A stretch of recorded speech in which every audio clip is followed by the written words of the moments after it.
প্রেমের গাছে দুটি ফল রসে পরে কলমান সে তার ভ্রমর হয় পাগল ফল গুরুরে দিয়া শিক্ষা খাইলে আমার হয় সংসারে বুইল না মোর তাহারে তারপরে বলে আগে নিজে পরে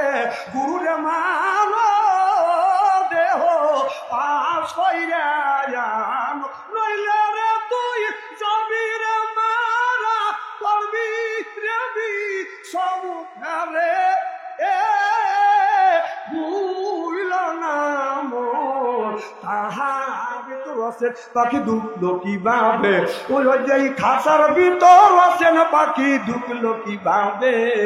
মুর্শিদ না বদিলে ববে খবর কি পাবে মুর্শিদ খালে মা কোনো সানা বাবার তো খাওয়া বইল না মুর্শিদকে খাওয়াইলে সানা পাখি কি খাবে পাখি ঘু খাবে নামাজ সাইয়া দিয়া মাথায় জব রাখিয়া আপনার গাঞ্জা খায় এরকম লোক আছে না নাই গাঞ্জা বাদান কুড়ানে সুন্দর করে খোলে এইরকম করে লেটা দিয়ে বসে হাতের তালিয়ায় ঢালে এইরকম করে বাদান দলে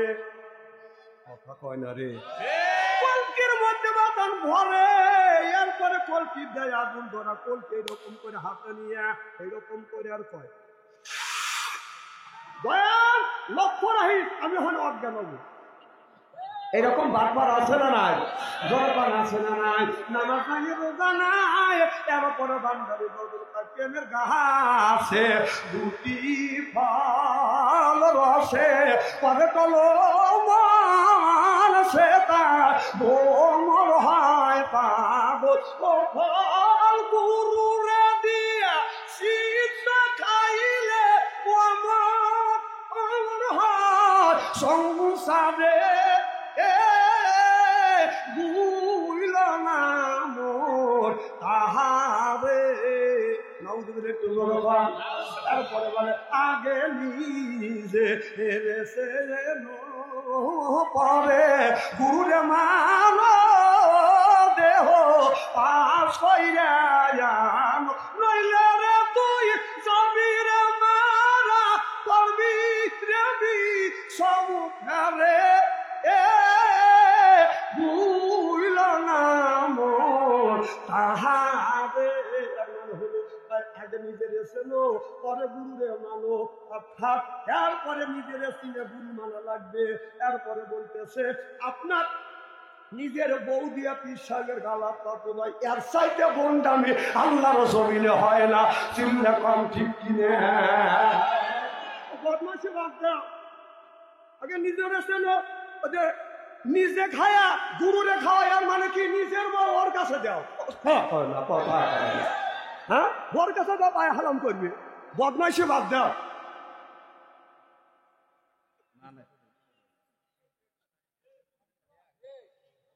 খারাপ লাগতেছে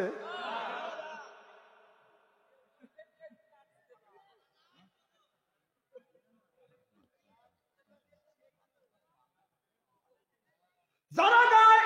গায়ন বাউল ওরা হয়ে যায় ফাউল কথা কর আল্লাহ তার ফেরেশতা হাতে লাগা দড়ি টেনে নিয়ে যাবো ওকে তাড়াতাড়ি বিশ্বাস যদি না হয় কিয়ামতের ময়দানে দেখবেন যারা বাউল গান গায় মানুষকে বিভ্রান্তের মধ্যে নিয়ে যায় হাতে পায়ে রশি লাগাইয়া জাহান্নামের দিকে যখন নিয়ে যাবে বাউল শিল্পীরা বলবে আল্লাহ ভুল করছি তুমি মাফ করে দাও যাইতে চাবে না আল্লাহ বললেন ওয়াসিক আল্লাযিনা কাফারু ইলা জাহান্নামা যুমারা ওয়াসিকা মানে হাঁকা অর্থাৎ ধাক্কা মারতে মারতে জাহান্নামের দিকে নিয়ে যাবে কথা কি বুঝতেছেন আপনারা ছাগল কন না বকরি কন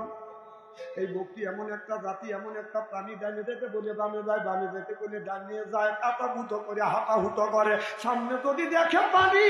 লাগিয়ে গেল বকরি টানা টানি যদি একটু পানি দেখে এই বর্তিতে বাদাম কি করে, একটু বৃষ্টি হয়েছে ও মনে করছে এই সমুদ্র মনে হয় ডোবকে যাবো, চারিয়ে পার উপরে ব্যক্তি করে বেড়ায় আর যাইতে চায় না। মালিক বলে বর্তি রে বেশি পানি না, সমুদ্র না, সামান্য একটু বৃষ্টি হয়েছে, এই পানিটা যদি অতিক্রম করো সামনে সবুজ গাছ খাবে আর তোমার পেট ভরে যাবে, আমিও শান্তি পাবো, তোমারও পেট ভরবে। এই বক্তি মালিক বক্তিতে দেয়, মালিকের বক্তিটা বক্তিবাদন বলবে না। আপনি যদি বক্তিকে গলার রশি ছাড়িয়ে দিয়ে যদি বলি বক্তি রে আমি তোমার গলার রশি ছাড়িয়ে দিলাম, আব্দুল লতিফ তার বাড়িতে বাদাম যায় না, তার কাঁঠালের ডোগা খায় না, গমের ক্যাপ খায় না, বলার পরে যদি বুঝা বলো বক্তি রে কি বললাম বৎসজ তোর কি কান বাড়ি দেখা দে, তার মানে বুঝি নেই কথা পায় আমি। এরকম বরকি মার্কা জাতীয় কিছু মানুষ আছে বুঝাইলে বোঝে না। বক্তির গলায় রশি লাগাইয়া যখন কান দিতে চায় বক্তি তখন বক্তি দেয়, বলে মালিক তুমি কিন্তু প্রাইমারি স্কুলের ছাত্র, আমি কিন্তু হেডমাস্টার, খবরদার আমার গলায় রশি লাগাস না, কান ধরে টান দিস না। বক্তিটা মালিক বোঝে না, গলায় রশি লাগাইয়া আপনার কান ধরে যখন টান দেয় বক্তি তখন মরণ চিৎকে না, মরিয়া গেলাম কথা কয় না। ঠিক বক্তির মতো যাইয়া ওরা ব্যক্তি করে দাঁড়াইবে, তারপরে বাদাম যাইতে চাইবে না, ফেরেশতারা ধাক্কা মারবে। আমার কথা মনে হয় বুঝতেছেন না। একজনের 7টা মিয়া বিয়া দিছে, 7টা মিয়া আর মিয়ার জামাইকে বাড়িতে আনছে দুধ পিঠা খাওয়ানোর জন্য, রস পিঠে দুধের পিঠে ওয়াজ করতেছি। হ্যাঁ দুধের সিজেন, দুধ পিঠের সিজেন। এরা চিন্তা করে হুজুর মুখে দুধের পিঠা খাওয়াবে না, আমি দুধ পিঠা খাওয়াবো কেন, ওয়াজ করতেছি। 7 মহিলা মিলিয়ে দুধ পিঠা খাইয়ে আপনাদের কি বাবা শেরকল বাজারে গেছে বাদাম বাজার করবার জন্য, 7 বাইরা মিলিয়ে 10 কেজি উজিনে 2টা বাদাম মাছ কিনছে, মাছ কিনিয়ে ছোট বাইরে হলে ল্যাংড়া মানুষ, ল্যাংড়া বাইরার গাড়ির উপরে 20 কেজি উজিনে মাছ তুলে দিছে, মানুষ হলো ল্যাংড়া, তারপরে হলো বাদাম 20 কেজি উজিনে মাছ, বড় সাইডার সাথে বাদাম হাঁটতে পারছে না, ছোট বাইরা পিছ করে গেছে, পিছন থেকে ছোট বাইরা জুপুর পাটতে পারতে আসতে আছে, এদিকে 7টা বোন এক জায়গা দ্বারা আছে, বড় 6 বোন ছোট বোনকে বলে তোমার স্বামী ল্যাং, আমাদের স্বামী সুস্থ, কত সুন্দর করে হেঁটে আসছে, রেপ রাইট, তোমার স্বামী ল্যাংরা, আমাদের 6 জনের স্বামীর সাথে হাঁটতে পারছে না। ছোট বোন দুর্বল হয় না, ছোট বোন বলতেছে আমার স্বামী পিছন থেকে জুপুর পারতেছে না, আমার স্বামী পিছন থেকে তোমাদের 6 জনের স্বামীকে গুতা মারতে মারতে নিয়ে আসতেছেন। আমার কথা কি বুঝতেছেন? আল্লাহ মানে হাঁটা অর্থাৎ ওই দিন ওই মানুষদেরকে গুতা মারতে জাহান্নামের দিকে নিয়ে যাবে। চিল্লা কর নাউযুবিল্লাহ।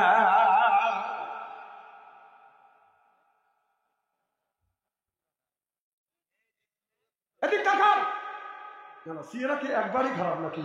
কেন ওই বেলা তাকাতে চান?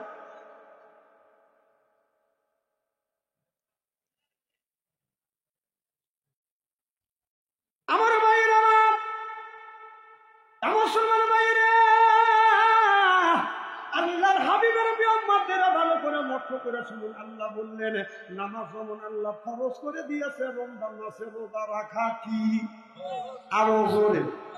আর টাকা থাকলে বাদাম, যদি টাকা থাকে ধনীর জন্য যাকাত দেওয়া ফরজ, হাত টাকা থাকলে ধনীর জন্য হজ করা ফরজ, টাকা থাকলে ধনীর জন্য কোরবানি করা ফরজ। আর এই দেশে তামাম পৃথিবীর ধনী হোক গরিব হোক শ্রমিক হোক, রিক্সা আলা ভ্যান আলা, এরপরে শ্রমিক আছে তাঁতি আছে, যত গুণী মানুষ আছে, আপনার প্রত্যেকটা মানুষের জন্য নামাজ রোজা যেমন ফরজ, দিন প্রতিষ্ঠিত করা প্রত্যেকটা নর নারী কুলি মজুরি রিক্সাওয়ালা ভ্যান আলার জন্য নামাজ আপনার ইসলামও প্রতিষ্ঠিত করা বাদান ফরজ। শুধু ফরজ না, ফরজে আইন সুবহানাল্লাহ জোরে কর। খালি দিন প্রতিষ্ঠিত করা, নামাজ পড়া যেমন ফরজ, রোজা রাখা ধনী গরিবের জন্য যেমন ফরজ, দিন প্রতিষ্ঠিত করবার জন্য কুলি মজুরি মজদুর, শ্রমিক, এরপরে রিক্সাওয়ালা, ভ্যানওয়ালা, এর সকল মানুষের জন্য দিন প্রতিষ্ঠিত করা কি? জোরে বলুন। কয়টি দিন প্রতিষ্ঠিত করার জন্য? তাহলে নামাজ যেমন ফরজ, পিতা ফরজ, তাই নামাজ পড়ি, আর ওইটা যদি না করি তাহলে বেহেশতে কিভাবে যাবো?